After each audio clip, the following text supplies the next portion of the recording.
Estamos de volta com o Jornal da Gazeta e vamos direto para a entrevista do dia com a Denise Campos de Toledo. E nós vamos falar agora sobre o PAC, perspectivas e desafios da ampliação dos investimentos em infraestrutura no país. Eu converso com Cláudio Fristac, que é economista e diretor da Interb Consultoria Internacional. Doutor Cláudio Fristac, boa noite. Boa noite, Denise. Obrigado pelo convite. Prazer estar com todos vocês. Então, Cláudio, o governo Lula retomou o PAC, que ele levou adiante em mandatos anteriores, e naquela fase, um levantamento que foi feito pela Interb, aliás, mostrou que no PAC 1, 54,8% dos investimentos ocorreram e no 2, apenas 31,6%. Então, foram obras inacabadas, problemas de gestão, de falta de recursos. Aliás, o Brasil tem esse histórico de obras inacabadas. Então, eu queria saber qual a sua expectativa agora. O governo já teve que brigar com o Congresso para preservar recursos do orçamento do ano que vem, vai poder contar com 55 bilhões, queria mais de 61. Então, como é que o senhor vê o PAC nesse contexto de carência de investimentos do país? Olha, Denise, de uma forma muito sintética, né? Nós investimos, em média, 2% do PIB. Quando digo nós, quer dizer setor público, setor privado, infraestrutura. Essa é uma média de 2 décadas, um pouquinho mais às vezes, um pouquinho menos. Ano passado, possivelmente em torno de 1,9%. Esse ano, mais ou menos a mesma coisa. Nós deveríamos estar investindo, na verdade, 2 vezes isso, né? E por 2 décadas. Ou seja, nós deveríamos estar investindo cerca de 4% do PIB para modernizar nossa infraestrutura ano após ano durante 2 décadas. E a situação hoje, de certa medida, se tornou bem mais complicada do que era alguns anos atrás.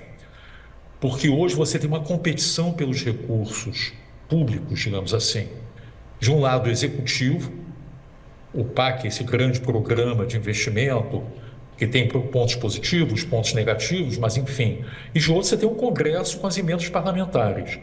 O que foi aprovado para o ano que vem, né?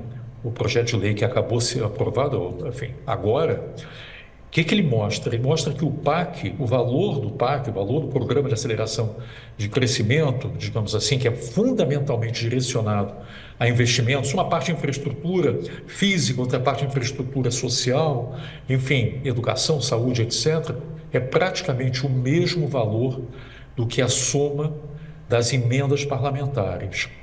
Qual é o problema desse tipo de equivalência, digamos assim? É que as emendas parlamentares, elas fogem a qualquer planejamento. Elas são algo que são muito fragmentadas, elas não têm necessariamente uma lógica econômica, elas se espalham por todo o país, esse é um lado bom, mas por outro lado, sem muita racionalidade, gera muito desperdício. Então agora, o que antes, alguns anos atrás, o executivo, com todos os problemas que nós já vimos no passado, tinha um razoável controle, hoje o controle é muito menor. Hoje, na realidade, você tem cerca de aproximadamente 50 bilhões de PAC e outros 50 bilhões de emendas. Dessas emendas, a maior parte são obrigatórias e mais, a maior parte tem que ser compromissadas, digamos assim, no primeiro semestre desse ano que entra. Então, toda a ideia de que você precisa sair de 2% do PIB para 4% do PIB, se formos esperar que os recursos públicos o façam com uma razoável grau de racionalidade, eu acho que, enfim, não é uma boa expectativa. Eu acho que nós vamos ter que realmente, a partir de agora, cada vez mais se alicerçar os investimentos em infraestrutura e recursos privados, porque a racionalidade da alocação de recursos públicos realmente caiu em anos recentes, né? E o balanço do PIB mostra exatamente isso, é a queda da formação bruta de capital fixo, que na verdade são os investimentos. Nós tivemos no terceiro trimestre uma queda de 2,5%, mas foi a 4ª queda consecutiva. Então isso mostra também um menor interesse ou disposição do setor privado. Agora, o governo Lula tem apostado muito na atração de capital externo, né? Inclusive o presidente Lula fez várias viagens para o exterior, colocando esse ponto aí como uma das prioridades, inclusive para projetos que tenham como foco a questão ambiental, né? Tem preocupações também com energia limpa, com novos investimentos. O senhor vê potencial para o país atrair recursos fora do PAC? Olha, eu vejo potencial muito grande. Eu acho que, na realidade, o que aconteceu com o governo Lula, quer dizer, desde a eleição, enfim, em segundo turno, né, ou seja, nesse período de 1 ano e pouquinho, eu acho que houve, na realidade, uma mudança de discurso. Inicialmente, eu acho que havia muito entusiasmo com o potencial dos investimentos públicos, enfim, a própria PEC da transição apontava nesse sentido. Mas a situação fiscal nossa continua muito delicada.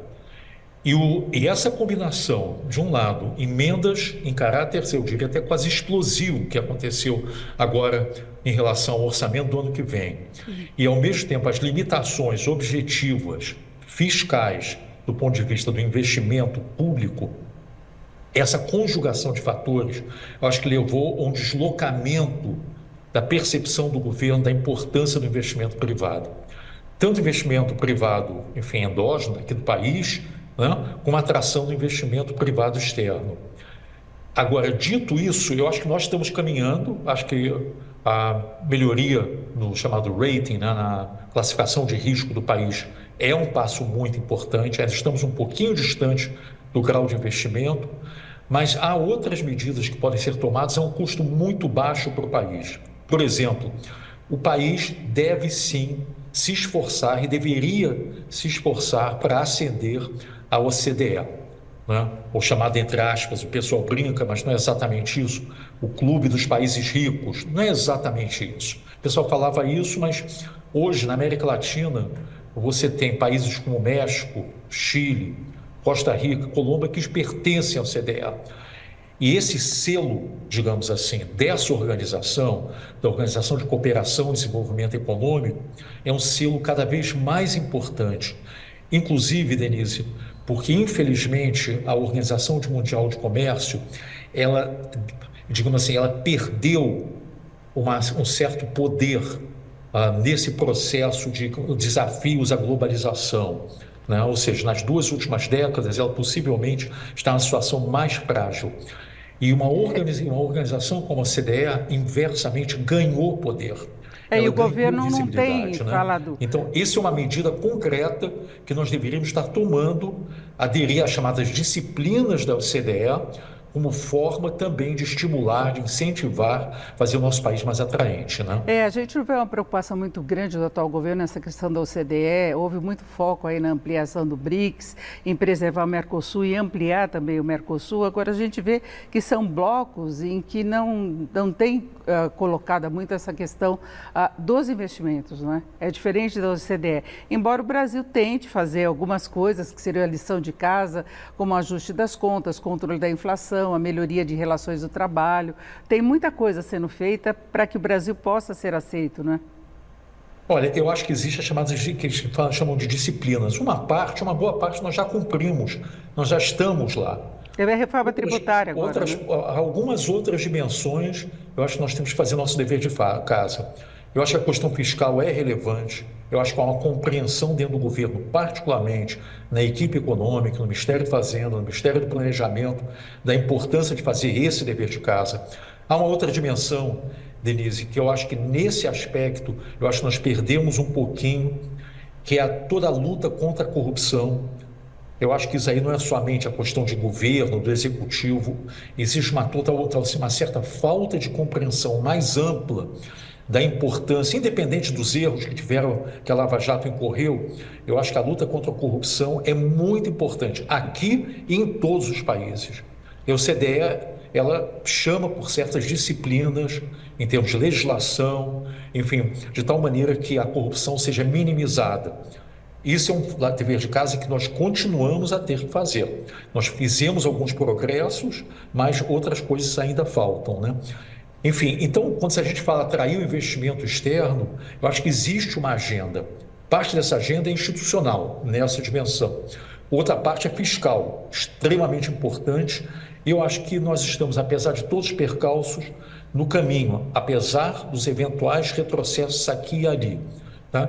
E uma terceira dimensão muito importante, Denise, e uma coisa que nós estamos gradativamente conquistando é a estabilidade macro, que tem uma implicação direta em termos de risco país, mas também em termos de, eu diria assim, de risco cambial. Tá? Eu acho que a volatilidade do nosso câmbio reduziu-se muito em tempos recentes, isso é algo positivo, então nós estamos caminhando, acho que nós teríamos que caminhar um pouquinho mais rápido, né?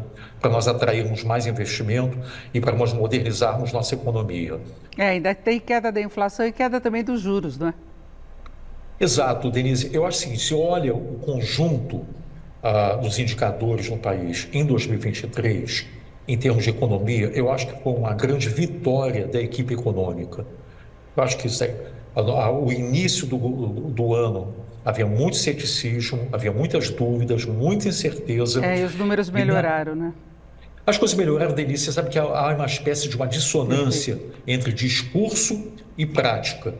Infelizmente, houve muito ruído adverso do próprio governo, sem nenhuma necessidade. Então, Cláudio, nós temos que encerrar. Central, enfim, as críticas à disciplina fiscal, nada disso era necessário. Certo.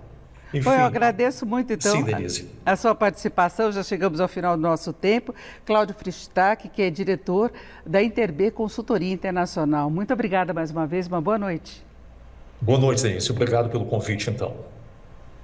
Com vocês.